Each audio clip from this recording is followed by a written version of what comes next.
Bing, bing, bing, bing, bing, bing. Loading, loading, loading, loading, loading, loading, loading, loading. How long will it load?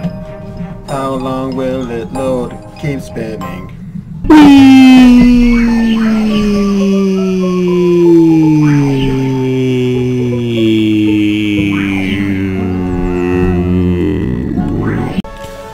Again, we find ourselves with, in my opinion, a little too explicit communication from the designers by creating this clearly artificial thing in the background. They're telling me that I need to get this guy to this thing. It's like, at what point are you not using the environment to communicate to people what you're supposed to do, and you're just basically using a picture? Like, what's the difference between this and just text saying, hey, this is what you should do? It's not hitting the mark of an inductively driven puzzle game or using inductive reasoning to come up with a solution. And I know there's a better way of doing it. Again, look at this. There's an actual tweet that I can use that does this. It shows me where every single piece is. Now, okay, you know, you gotta make this game accessible by many people. It's just, there's something about making things so explicit that just, it kind of annoys me that they use in the title of this game, which caused me to buy it, no hand holding. Completely listen to your environment. Be careful, be sensitive to your environment to beat this game. This frog right here! I gotta get this frog down here. And then this frog needs to eat maybe this guy or this guy so that he blows my bubble and I get up here. And then I get these little fireflies and I combine them with these fireflies. And then they will allow me to make this guy and this guy disappear because their circle of light will be wider. The radius will be of a more numerically greater number. But I don't know how, I can't get this guy down. What do I do? If I bash these things, it'll get that guy up there, right? But then I'm stuck here!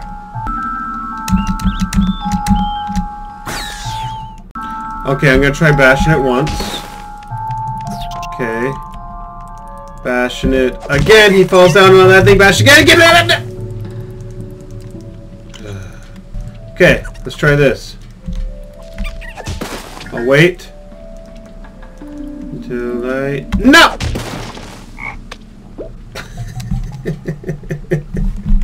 Now I have my little friend here with me. Yeah! Yeah! Show me your ass! Show me your sexy bright little ass! I'm gonna turn you over!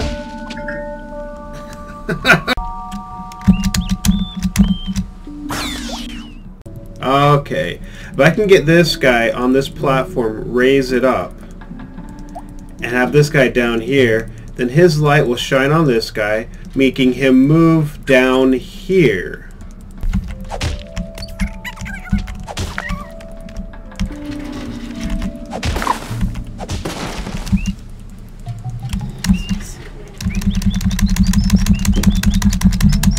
My thing is too... Maybe I need a... I got it! It's a timing puzzle. You gotta get this guy shining, and while he's shining, when he falls down, he'll wake that guy up. Check this out. Oh, no. It didn't work! He wasn't shining when he fell down! I was hoping he would have remained shining while he's falling down. He didn't. Okay, this is an environmentally driven game. They tell you the hints are hidden in the environment. You must look around into your environment to see the hints. Where are the hints located? Environment, speak to me. Speak to me! Where is that grassy knoll? Where is that sign that the developers artificially placed in here to tell me what to do? But then cover it up by saying it's hands-on. I mean, hands-free or no hand-holding. Where is it? The key are these things. These little bamboo shoots. These are the key. But how can I use them? I might be onto something here. I have not tried this yet.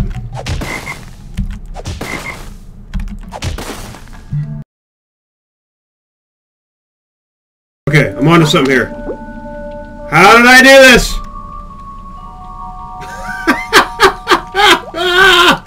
How did this happen?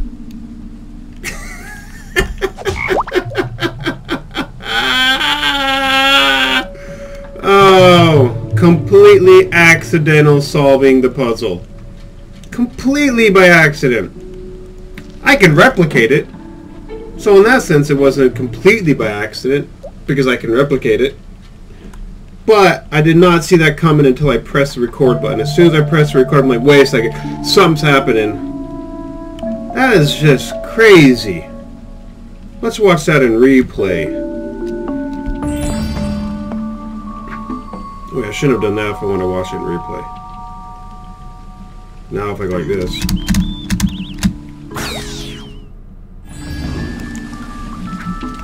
Oh no, we can do it. Okay, replay time.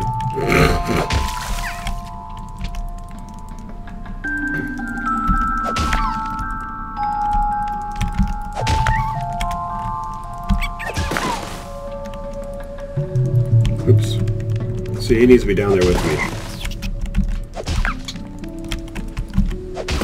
Stop!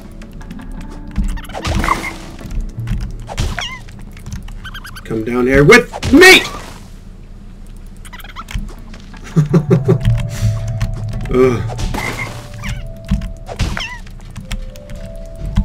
Down here with me! There we go. Oh, I forgot the... See? Even when you try to replicate it, it's not easy. Okay.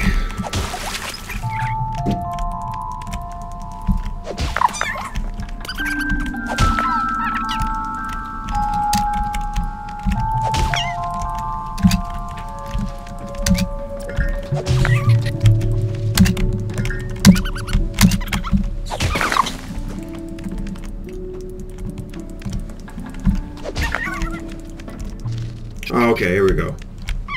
Let's try this.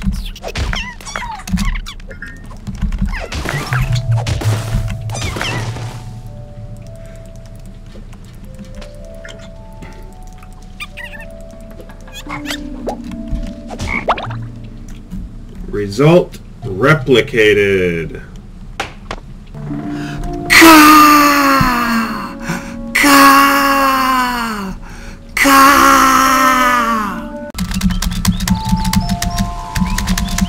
Result what?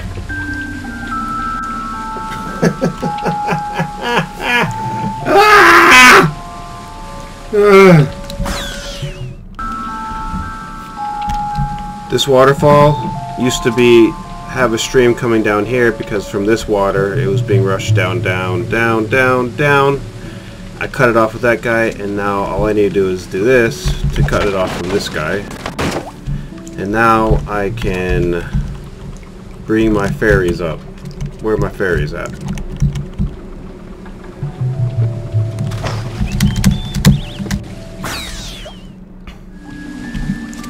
Where are my fairies at?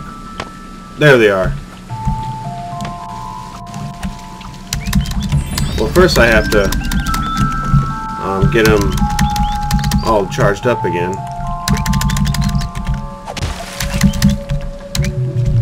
Nope. Now they're charged up. but if they touch the water, they're going to go out. So you get the point.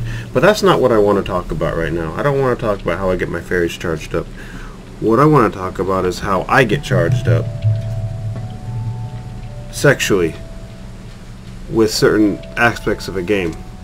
And that certain aspect is, for some reason, I realize that this game has not charged me up sexually in any way, and there's obviously reasons for that. I don't find weird penguin-looking birds that attractive, etc. But for some reason, in any game where there's a swinging motion, for example, if my character grabs a rope and swings on the rope, any of that slow but steady swinging motion in any game, it for some reason causes this weird stimulation in me, and it causes me to be sexually stimulated. It's hard to admit, but it is. And I was thinking, that is not real. Okay, there is no way that is real, and there's no reason I should act on it like it was real. But I thought, it got me on this thought tangent of how much stimulation, sexual stimulation, are we receiving every day, and we think it's real because maybe it's a pair of tits that are just being flashed in front of us while we're drinking a Coca-Cola, you know, or maybe it's in a video game and it's a scene where there's another pair of tits being flashed in front of us while we're trying to talk about a person dying. We're trying to solve a riddle. There's a million ways in which sex is used to sell, but it can't be real, and therefore not that we shouldn't or should, but why do we act on it as if it's real? It made me think, what if we were able to somehow neurologically differentiate, chemically differentiate, hormonally differentiate between naturally induced sexual desire that just occurs because we are animals, we are humans, we are alive, and desire that occurs because society has perfected the art of using sex to sell stuff. If we could break that down into a chemical difference, what could we do from that? From that point, what could we do in solving this if it's a problem? Would it be possible from that point to figure out how to help people just see this artificially placed sexual stimulus and say, guess what? I don't care. I don't care. It will not do anything for me. What if we could take that power away from social media in general? I just think it sounds awesome. I don't want to sound like I'm a revolutionary or anything. It just sounds like it'd be a really cool thing to take control over this confusing thing that I'm certain everyone has. I think we're plagued with the confusion of what sexual activity, what healthy sexual activity is. Oh, I only have sex with my girlfriend or wife or partner or boyfriend, whatever. I only have sex with him or her for once a week. That doesn't seem right. It should be more, right? I mean, I've had an ex-girlfriend or ex-boyfriend that I have sex with 5 times a week. Obviously 5 times a week is much more healthy than once a week, right? I don't know. Like, we're so confused. And so then we start thinking, well, what is right? From this confusion, so much crap can happen in someone's head, and then that translates into crappy actions. When, from the very beginning, if we could just teach people, hey, ignore that shit because it's fake. You're not attracted to big-titted women just because they're flashed at you all the time. Every person, I think, that are attracted to big-titted women, I want to flash a ton of pictures, women with big tits, a lot of women with normal sized tits, and I want to see what happens. I want to actually just overstimulate someone's mind and see if they actually care about big tits. Starve them for a week, sexually starve them for a month, then give them a woman that has the flattest tits in the world, and see if that suddenly changes this social brainwashing that has occurred. And they're like, guess what? I don't care. I just like tits. I almost feel like I like big tits, I like small tits. The only reason why we can even say that is because we've just been completely desensitized to sexual stimulation to the point where we don't even know what the fuck it is anymore. So we just start, it's like a renaissance of sex occurring right now. Ooh, I like to paint, but I don't want to paint like everybody else. I want to paint like my own special way because I can, and there's like a population of people that'll love me because I do it.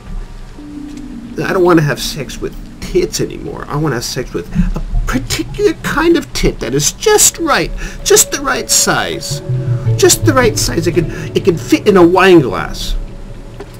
Seriously, that can't be natural. There's no animal in his right mind would see a woman and a female animal in heat and think, nope, I'm not going to touch that vagina because your tits are just not the right size for me. I want to have a woman with 8 tits, not 6. It's like, you serious? Completely socially instigated, socially placed sexual desire. And it is it out of control? Toki Tori, is it out of control? You tell me, Toki. You clearly don't care, because you don't even have any sexual organs whatsoever. You look like the bottom end of a sperm.